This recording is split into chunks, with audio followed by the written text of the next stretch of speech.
Langit masih gelap saat Reza bangun dari tidurnya. Jam dinding di kamarnya menunjukkan pukul 4.30 pagi. Ia menggeliat pelan, lalu menatap ibunya yang tidur di ranjang kecil di pojok ruangan. Sejak stroke ringan 2 tahun lalu, ibunya tak bisa banyak bergerak. Setiap pagi, sebelum berangkat kerja, Reza selalu memandikan, mengganti pakaian, dan menyiapkan sarapan untuk sang ibu.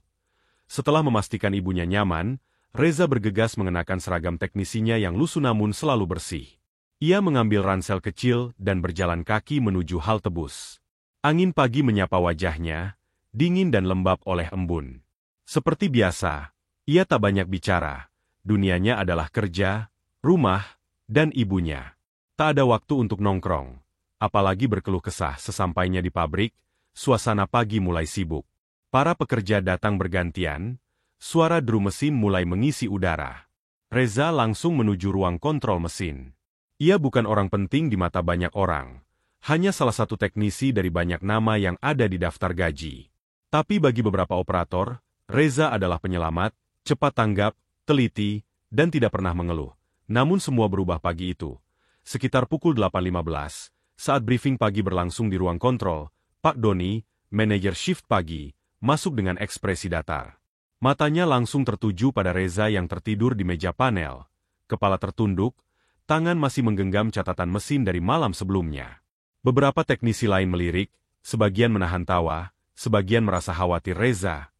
Suara Pak Doni menggema di ruangan. Reza tersentak bangun, matanya merah dan kosong sesaat. Ini kerja atau asrama? Kalau kamu lelah, tidur saja di rumah. Jangan ganggu ritme kerja orang lain. Semua terdiam. Reza hanya menunduk. Ia ingin menjelaskan, tapi lidahnya keluh. Pak Doni sudah menunjuk pintu. Kamu keluar. Hari ini juga. Saya tak butuh orang yang tidur saat jam kerja. Tanpa membantah, Reza berdiri, melepas ID card-nya, lalu berjalan perlahan keluar ruangan. Ia masih bisa mendengar bisik-bisik di belakangnya, tapi langkahnya tetap tenang. Tak ada yang tahu bahwa ia belum tidur sejak kemarin sore, dan bahwa malam tadi ia melakukan sesuatu yang menyelamatkan produksi hari ini. Langkah Reza terasa berat saat keluar dari ruang kontrol. Di tangannya masih tergenggam buku catatan berisi skema perbaikan mesin pendingin utama yang rusak semalam. Tapi tak ada yang peduli. Pandangan rekan-rekannya pun terbagi. Ada yang prihatin, ada yang pura-pura tidak melihat, dan ada juga yang merasa itu sepenuhnya salah Reza. Di luar ruangan, Reza duduk sebentar di bangku dekat gudang logistik. Ia menatap langit yang mulai cerah. Rasa kantuk dan letih masih menggantung di kepalanya. Tapi yang lebih berat adalah rasa kecewa yang menusuk dada. Bukan karena dipecat, tapi karena ketulusannya bekerja semalaman tidak dilihat sama sekali. Semalam, sekitar pukul 10 malam, Reza menemukan adanya kebocoran pada pipa pendingin utama di mesin injeksi plastik. Jika tidak segera diperbaiki, produksi pagi bisa terhenti total. Ia sempat menghubungi teknisi shift malam lain, namun sinyal buruk dan jadwal yang tumpang tindih membuatnya harus mengatasi sendiri. Ia bekerja diam-diam, tanpa laporan resmi, karena tahu atasan shift malam juga sedang kewalahan. Mengelas, mengganti baut, memeriksa sistem pendingin, bahkan mengisi ulang cairan pendingin secara manual. Semuanya ia kerjakan sendiri hingga pukul 4 pagi. Begitu selesai, ia tak pulang. Ia terlalu lelah. Ia pikir, ia bisa istirahat sebentar sebelum briefing. Tapi ia salah di ruang manajer. Pak Doni mengumpat sendiri sambil mengisi laporan harian, kerja seenaknya. Disuruh tidur. Tidur beneran di tempat kerja. Gumamnya kesal, belum sempat mengarsip laporan, tiba-tiba supervisor produksi masuk tergesa-gesa. Pak, saya baru ngecek data semalam. Ternyata mesin pendingin sempat hampir rusak total. Tapi pagi ini, semua jalan normal. Bahkan suhu pendingin lebih stabil dari biasanya. Pak Doni mengernyit. Siapa yang perbaiki? Belum tahu pasti. Tapi di sistem log perbaikan, ada input dari ID teknisi atas nama Reza. Pak Doni terdiam. Reza? Yang barusan saya pecat. Supervisor mengangguk. Iya, Pak. Tercatat mulai perbaikan dari jam 22.58 sampai pukul 3.47. Ada rekaman CCTV juga kalau Bapak mau lihat. Pak Doni tidak menjawab. Dadanya mulai dihantam rasa bersalah yang datang tiba-tiba. Ia ingat jelas bagaimana Reza hanya diam saat dimarahi. Bukan membantah, bukan protes. Sekarang ia tahu alasannya. Reza memang lelah. Bukan karena malas, tapi karena berjuang sendirian menjaga agar mesin tetap hidup. Rasa penasaran mulai menggerogoti Pak Doni. Ia segera menuju ruang kontrol pusat, meminta bagian IT untuk membuka rekaman CCTV dari malam sebelumnya. Monitor besar menyala, menampilkan gambar hitam putih dari lorong mesin dan ruang panel. Di sana, terlihat sosok Reza. Masih mengenakan seragam, wajahnya penuh peluh. Ia mondar-mandir membawa peralatan, memeriksa panel suhu, lalu membungkuk di bawah mesin pendingin utama. Waktu menunjukkan pukul 11 malam. 1 jam kemudian, Reza masih di posisi yang sama, kini terlihat lebih tergesa. Tangannya kotor oleh oli dan cairan mesin. Sesekali ia batuk, tetapi terus bekerja. Pada pukul 3 pagi, Reza akhirnya duduk bersandar di dinding, mengelap wajahnya dengan serbet kecil yang sudah kotor. 1 jam kemudian, ia masuk ke ruang kontrol dan tertidur dalam posisi duduk. Pak Doni menatap layar itu tanpa suara. Punggungnya terasa berat. Rekaman itu berakhir dengan adegan dirinya sendiri yang masuk pagi hari, membentak Reza tanpa bertanya apapun, lalu memecatnya. Ia mengusap wajah, lalu menatap stafnya. Kenapa nggak ada yang bilang soal ini tadi pagi? Saya juga baru tahu, Pak. Reza nggak ngelapor ke siapapun. Mungkin karena dia pikir, ya, nggak penting.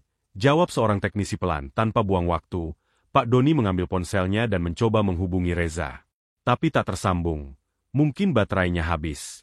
Ia membuka file data karyawan dan mencari alamat Reza. Hatinya mulai dicekam penyesalan, seperti ada lubang besar di dalam dirinya. Setengah jam kemudian, ia tiba di sebuah gang kecil di pinggiran kota. Rumah Reza berada di ujung gang. Bangunan sederhana dengan dinding yang mulai pudar warnanya. Ia mengetuk pintu perlahan.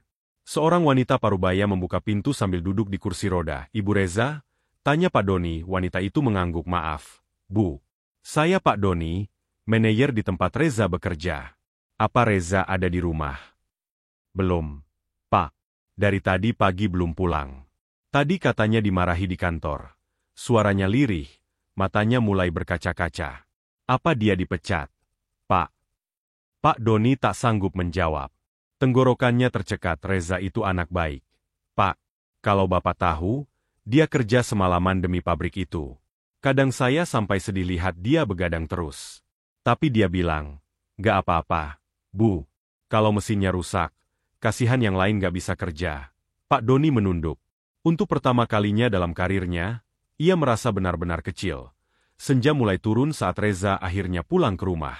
Tubuhnya terasa berat, bukan hanya karena kelelahan, tapi juga karena pikirannya yang terus dipenuhi pertanyaan. Apa aku memang sepantas itu dipecat? Tapi ia tak punya energi untuk marah atau kecewa terlalu lama. Ia hanya ingin memastikan ibunya baik-baik saja, namun, langkahnya terhenti di depan pintu rumah. Terlihat seorang pria berdiri di beranda, mengenakan kemeja kerja dengan map coklat di tangan. Sosok itu berdiri kaku, seperti sedang menunggu dengan cemas. Pak Doni? Reza bertanya, suaranya serak. Pak Doni langsung berdiri tegak. Matanya memandang Reza, namun tak bisa menatap langsung terlalu lama. Ada rasa bersalah yang terlalu berat untuk ia sembunyikan. Reza.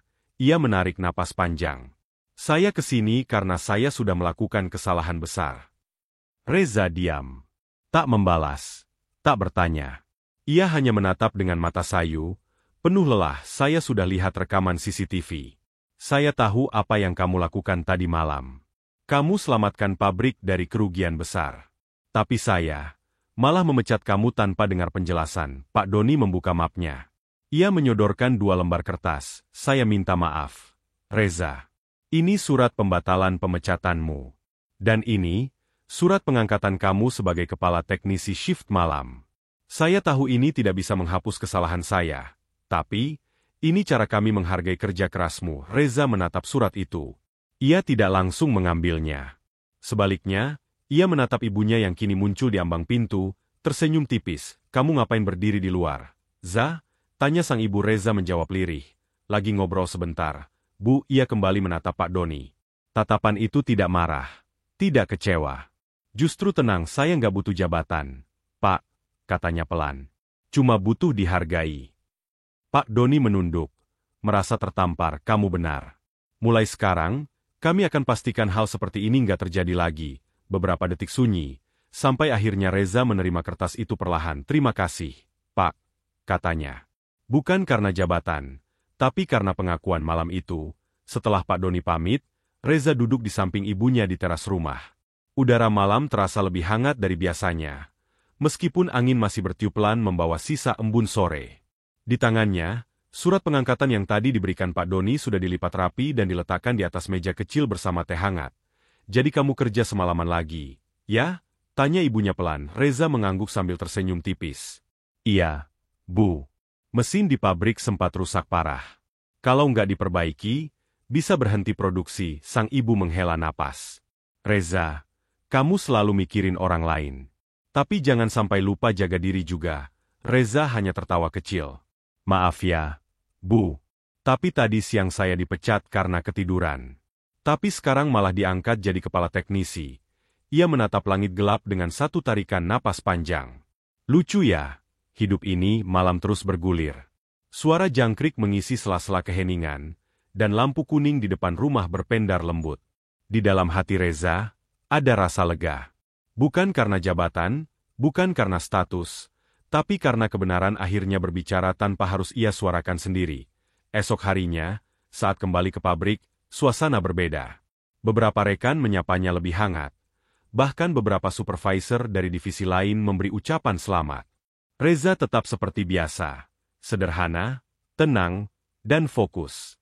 Tapi kali ini, ada satu hal yang berubah. Ia tak lagi dianggap angin lalu. Ia dihargai. Di ruang kontrol malam itu, Reza duduk sambil memeriksa data mesin, ditemani kopi hitam hangat. Lampu-lampu mesin berkedip stabil. Pabrik berjalan normal. Ia menyandarkan tubuhnya sebentar, memejamkan mata. Bukan karena lelah, tapi karena akhirnya, ia bisa beristirahat dengan tenang, tanpa rasa kecewa, tanpa beban di hati. Untuk pertama kalinya, lelahnya terasa berarti.